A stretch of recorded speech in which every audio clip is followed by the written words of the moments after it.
àddu ba tey wax ci beneenuk mbir xam nga ko moom le président Bassirou Diomaye Diakhar Faye ñu ngi ñuy daal di xamal ci agenda bi nga xamante ni daal di ne benn fan ci weeru juillet dina fi daal di bàyyeekoo ci diwaanuk Sénégal riir daal di wutali fa nga xamante ni moom moo di ca Espagne Alaaji Rawaan lii bu fekkonte ni day am bariwut ndaxte le président Bassirou Diomaye Diakhar Faye bu ñu sukkandikoo ci communiqué bi nga xamante ne xaatim nañu ko te consul général bi nekk ca diwaanuk Espagne moom moo ko daal di xaatim di Mamadou Moustapha Loum ak ki nga xamante ni moom moo di Momar Dieng Diop nekk président association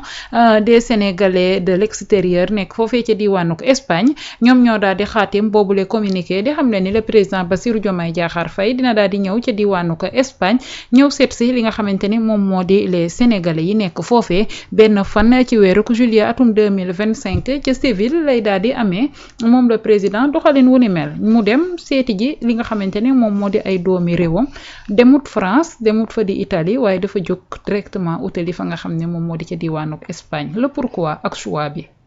Bon, le pourquoi certainement c'est parce qu'il y a des Sénégalais foofu Sénégalais nag fi ñu nekk bari na wax dëgg fa yàlla. xam naa ni sax bon peut-être pas yow mais ñu bari ñuy poser question boobu le pourquoi c'est juste pour dire peut-être lan moo tax demul France et cetera yu dem na parce que malheureusement ñun ñoo am toujours ce problème là avec la France. parce que li ñu dund nag ensemble bari na certes xam nga donc colonisation jaar na fii esclavage jaar na fii xam nga néocolonialisme bi nga xamante ni ndeysaan le président actuel de la France moom keroog dama koy dégg muy wax après ay damaa jàpp sax. mu ne Russie fekk dañ ne Afrique comme France dem na léegi kan mooy prétendant bu bees bi. donc comme quoi que ni Afrique moom c'est-à-dire bu kii jëlee ba doyal wàcc il faut keneen jël ko. donc en plus de ça mu ne bu fekkee France daa dem Russie ñëw loolu néocolonialisme la quoi après dama ree ba tëdd suuf quoi ma di non mais àddina daal moo doy waar déggal le colonialisme et le néocolonialisme mooy wax ne bu beneen pays ñëwee loolu néocolonialisme la di dénoncer loolu mais bon bref c'est-à-dire Espagne déjà ku ne xam na ni li jëm ci wàllu immigration clandestine ni nga xamante noonu la mel ci Espagne. La plupart ñi ngay gis ci gaal yi ñuy jël bañ na ko ba dañoo dem ba ni Barça wala Barsax n'est-ce pas donc li fa nekk ci communauté sénégalaise bari na autorités espagnoles yi également il faudrait que ñu waxtaan ak les autorités sénégalaises pour xool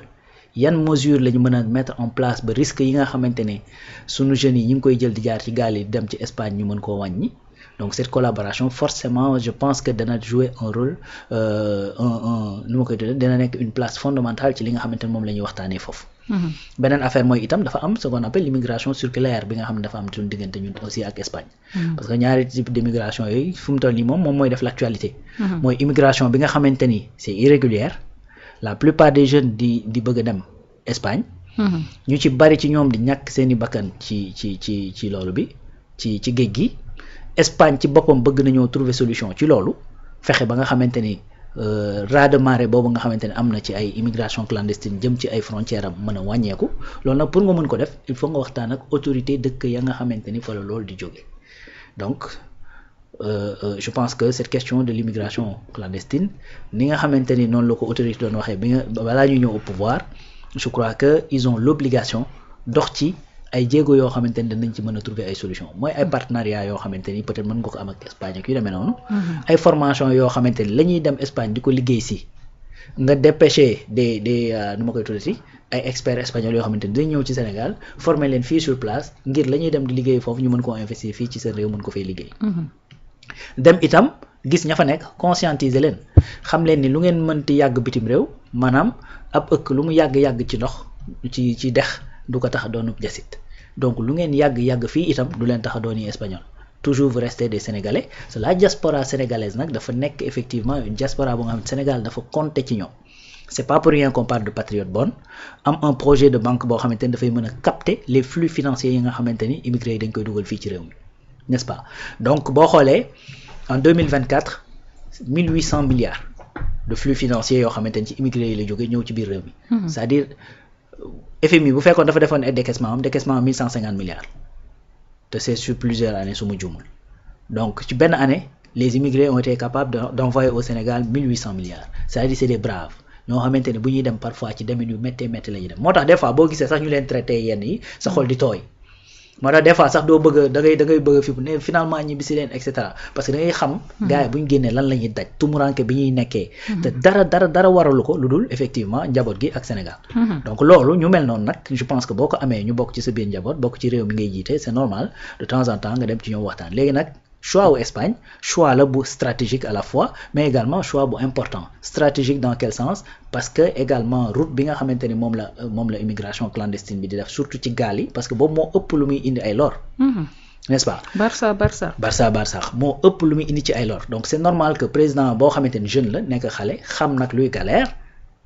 parce que fii moom xam nga ku juddoo njaga ñaaw yaroo zone boobu xam nga nekkee étudiant fii Sénégal c'est lépp nga jàngee ko fii et tout ça xam nga forcément luy galère donc boo nekk jeune en plus xale c'est normal nga dem nemmeeku ñooñu trouver ay solution yoo xamante ni dana mën a tax xale yi toog ci réew mi dana mën a tax nga am benn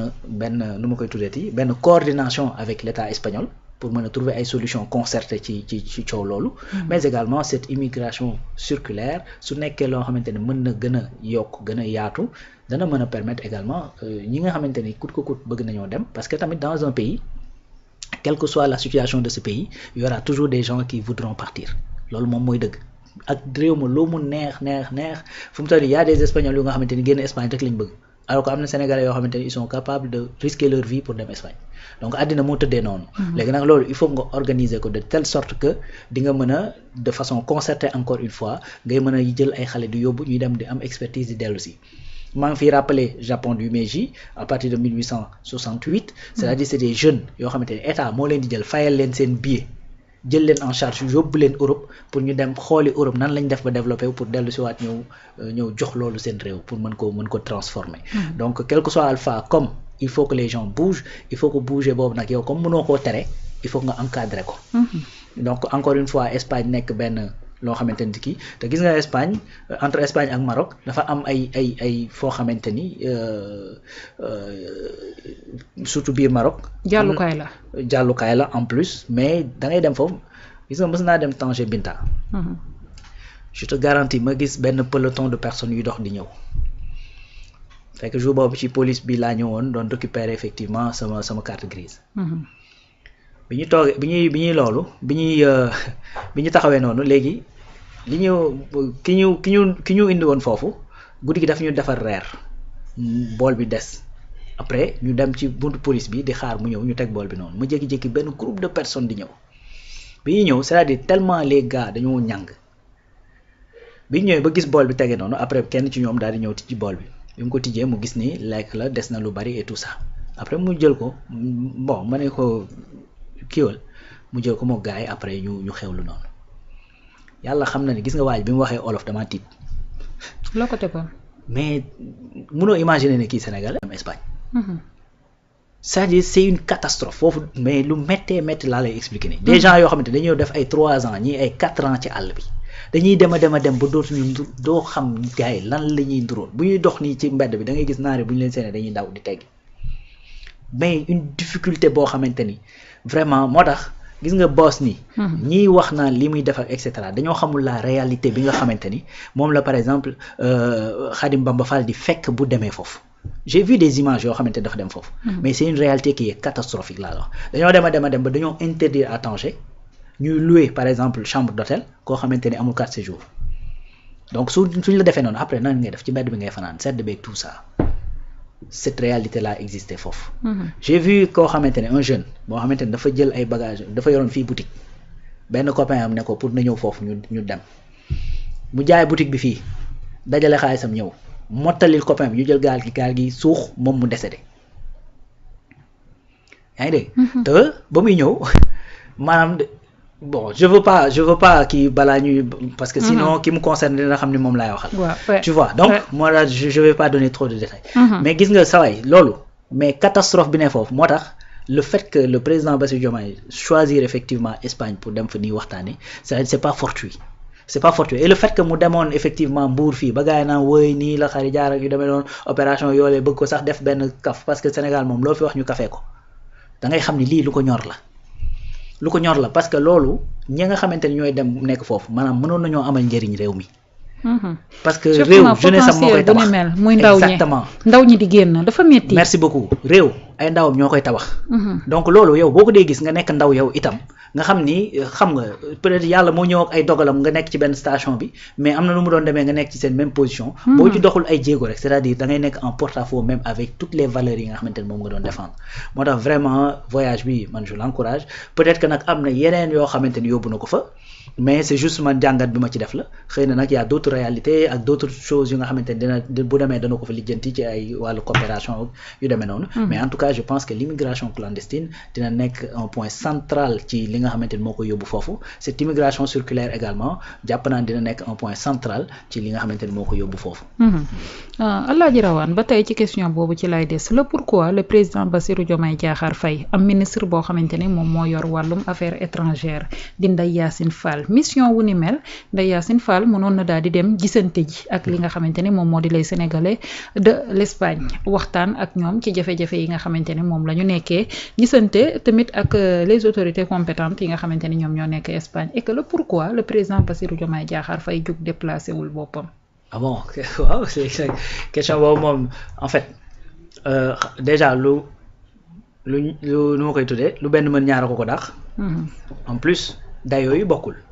c'est-à-dire un président qui se déplace bokkul ak un ministre qui se déplace et également un président dafay impulser bu ñëwee dafay teg le cadre après techniciens yi daal di doxal n'est-ce pas donc c'est-à-dire plus l'autorité di kawe plus effectivement la chose est considérée comme sérieuse du dëgg donc également dafa am question yoo xamante ni il faut nga jóg doxal ko sa bopp raison pour laquelle à un certain moment même dañ doon wax daan pourquoi du voyager pourquoi na génn dem mënul dem fenn amul carnet d'adresse ainsi de suite donc président en fait dafa am loo xamante ni maanaam xam nga tey boo xoolee fii ci Mauritanie xam nga Mauritanie président moo fa njëkk a dem président ba mu fa demee xam nga waxtaan nañ lu jëm ci wàllu immigration waxtaan lu jëm ci wàllu énergie waxtaan lu jëm ci wàllu ndox bi mais ba ñu waree signer ay accord kan moo dem Yacine Fall voilà donc en fait c'est-à-dire loolu dafay wane juste dayoo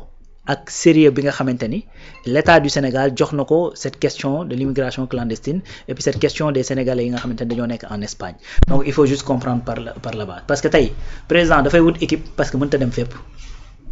moo tax muy wut ay njaatige yoo xamante ni ak ay jëwriñ yoo xamante ni dinañ ko mën a doxal ay jëwriñ plutôt donc loolu kese la parce que président mënta dem fépp du dëgg mais président effectivement su ko mënoon moom mooy demal tànkam fépp lijjanti effectivement les problèmes et tout ça donc yi nga xamante ni moom la ñuy jël nag comme une priorité absolue ci li nga xamante ni moom la war a régler day jugal tànkam demal boppam bu ko defee wane état du Sénégal sérieux bi nga xamante ni ak dimension bi nga xamante ni jox na ko question bi mu bëgg a traiter donc nga xamante day nekk loo xamante dañ koy traiter état à état donc de président à président ou de président à roi ou premier ministre parce que Espagne loolu la ñu am donc loolu kese la mais et pourquoi sénégalais yi nga xamante ne nii ñu ngi nekk fële nga xamante ne moo di ca diwaanu ak États-Unis ak jafe-jafe yi nga xamante ni Donald Trump mu ngi leen koy daal di teg par rapport ak mbir mu ni mel le président bàyyi ko fi ne mu ngi dem fa nga xamante ne il faut pas faire cette comparaison c'est-à-dire sénégalais bi nekk Espagne ak bi nekk États-Unis ak bi nekk feneen ñoo bokk yam encore une fois le président de la République ne peut pas aller partout ça c'est un deuxièmement ñi nekk États-Unis ña nga fa pour l'instant alors que ñii ñi ngi jël gaal yi di dee ci kii bi c'est-à-dire en fait c'est pas parce que da ngay def un choix entre bii moo gën a important que bële non c'est-à-dire il faut impulser juste des démarches parce que dafa am loo xamante ne tamit. mais li gën a jàmp. waaw des fois li gën a jàmp des fois mën na nekk li gën a jàmp des fois sax li gën a jàmp ci yow mën naa bañ a nekk la réalité diplomatique bi nga xamante ne moo nekk en place. parce que parfois également mën nga gis benn affaire nii mu nekk lu jàmp fekk ne en vérité boo xoolee ba ci biir c'est-à-dire le pays est en train tout simplement de faire appliquer sa loi. donc su boobaa mënoo def lu dul di waxtaan di mocc di jéem a xool effectivement naka ngay trouver ay solutions par rapport à tout ça lu dëgg États-Unis dañoo am seen loi boo xamante ne moom la ñuy doxee tey jii ñi nga xamante ne ñi ngi doon jaar Nicaragua ñu ci bari dañ leen daan bàyyi ñu dugg après téye nañ leen ci frontière beeg et cetera mais tey Espagne da nga daan toog benn moment boo xamante ni doo toog semaine buñ la ne gaal suux na retrouver nañ gaal boo xamante ne am na ñoo xamante ni dee nañu et cetera et cetera. donc loolu pour man si tu arrives à régler ce problème te boo xoolee dafay dem crescendo parce que déjà tàmbali nañ ci Mauritanie bi ñu gën a jege. problème yi amoon na fa président demoon na fa Yacine Fall retourné na fa te signé na ay accords yu jëm ci wàllu immigration beeg yu demee noonu déjà ça c'est un pas buñ ci jógee effectivement dem ci Espagne buñ ci jógee peut-être dem après États-Unis moo ci topp parce que États-Unis encore c'est plus complexe et c'est plus lointain donc foofu état la boo xamante ni moo gën a yaatu moo gën a rëy seeni loi moo gën a compliqué parce que Espagne boo fa demee benn état ngay waxal du dëgg États-Unis boo fa demee Donald Trump li mu bëgg fii beneen état mën na ne maa bañ donc loolu mooy problème bi seen état yi seen biir dañoo am ay spécificité donc c'est plus complexe c'est plus compliqué tout simplement donc du question que ni effectivement ñële ñi ngi kii fële mais je crois que c'est juste des étapes encore une fois président il n'est pas omnipotent il n'est pas omniprésent également donc loo ci gis rek c'est des étapes te en plus la plupart du temps nag quand le président se déplace ça veut dire que les préalables ont été mis en place diplomatie yi dox na li ñu war a dox invitation yi dem nañ ñëw techniciens yi waxtaan nañu au préalable xool nañ yan sujet la ñu war a aborder ak yan la ñu war a aborder et tout ça donc président bu ñëwee après day dérouler pour conforter tout simplement wax lan la bëgg ak yan orientation la bëgg a jël par rapport au problème yi mu bëgg ñu waxtaanee ko. mu ngi noonu Alaaji Rawane mu daal di nekk loo xamante ne nii loo am solo la jëm ci visite bi nga xamante ni moom la